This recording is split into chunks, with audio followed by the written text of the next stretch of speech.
Brian Terrian here with my good news update for your Social Security disability benefits for February 2023. 6 points I'm going to cover that I'm in hopes will help you understand how you can get your disability benefits approved fast, keep them, and maximize them.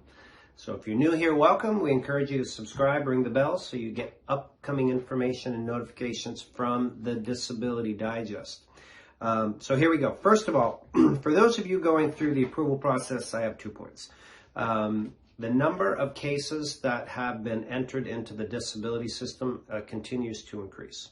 Meanwhile, the awards continue to decline. We'll put a graph out here that was released by Social Security. So my point is that if you're going through the process, please follow the information that we have or from another trusted source out there so you can make sure you understand what you need to do right to get approved fast. In addition to that, the Social Security attorney and non-attorney fees that are paid from Social Security to these representatives for winning cases has declined, which is another indication that there's not a significant volume of awards. If there was, then that number would be higher. So again, just a word of caution. I want to speak to you about what's going on with Social Security disability hearings. And this would be applicable for those of you that are trying to get your benefits, or those of you that potentially will have a review or in the middle of a disability review and you want to keep your benefits. So the hearings, there's 3 types. There's an in-person hearing with a judge, there's a video hearing, and then there's a telephone hearing.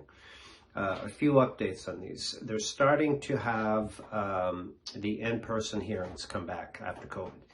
And the benefit of that is you go and you're in person and the judge can see you. However, they don't fully see you because you're required to wear a mask and you have to be behind a plexiglass. So if you want to have your face seen, your expression and your ability to communicate, you would likely, well, you'd be better off if you did the video option. That technology is getting good reviews. It's easy to use. You can do it from your home. And the video allows the judge to interact with you. So that's a consideration as well. And of course, there is the telephone hearings that are still in place. So you can pick the type of hearing that you want. And my point is this, is if you have a good case, your medical evidence is in there, it's clearly communicated, and you've got somebody working with you that can explain it, or you know how to explain that you qualify, then you could use any of those options, because really it's evidence-based, and a good judge is going to be able to see if the evidence is in the file. So next point I want to share with you is a concern about telehealth and how it impacts your ability to get your benefits and keep your benefits. And this is from a networking group that I'm involved in where they've been to court and judges are looking at telehealth with less value as going to a normal doctor. So a few things to consider here. If you're using telehealth or relying on it, and there is the option to get back into in-person health, especially for things that are physical, that you need to have treated, I would strongly encourage you to consider doing that. And then, I mean, if it's something remote and you can't get there and it's for your brain health, like for PTSD or depression or anxiety, those are more, favorable from the judges, from what I'm hearing, that you can use telehealth for that. But again, if you've got a bad back or you're dealing with an autoimmune condition or something like that, the in-person visits is the very best way to get the treatment.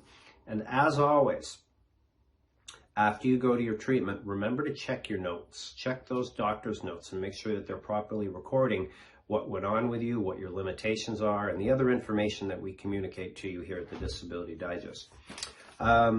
2 quick things in closing. If you are a disability recipient and you are on a Medicare Advantage plan, Part C, you still have this month of February and the month of March to make a change and a plan change. So maybe you missed the open enrollment, maybe you got on a plan that's not working for you, you found out something you didn't like, you can still make the change. Last thing is, there's a lot of political mumbo jumbo about the Social Security fund running out of money. And there's two funds. There's a Social Security fund and there's a disability fund. And the disability fund, the report just came out, and again, I'll put the link around, but it's doing just fine. It started the year with 99 billion, I'm referring to my notes, and finished the year with 118 billion. So your disability benefits will be around for a while. Now keep in mind, as you migrate into your full retirement age, you go out of that fund and into the other fund. But there'll be a link below the video where you can check out the information. So thank you for listening. Here at the Disability Digest, we have videos that come out periodically, live events, but the best way that we can help you really is if you join us as a member. There's no charge for your membership, and the reason why it helps you is you can certainly sift through all the 400 plus videos on our YouTube channel, but by completing a profile, we understand where you're at. Like, you're trying to get approved, trying to keep your benefits, trying to maximize your benefits. And we can get you to the right resources, the right interviews, the right coaching, the right support groups, the right people. So you have a targeted approach of helping you either get your benefits approved fast, help you keep them, help you maximize them. Again, there's no charge for the membership. We've been doing this since 2006. There's 192,000 members here that we're helping, and it would be a privilege for us to have the opportunity to help you. Stay tuned for more. Hope you found this helpful. Make it a great day.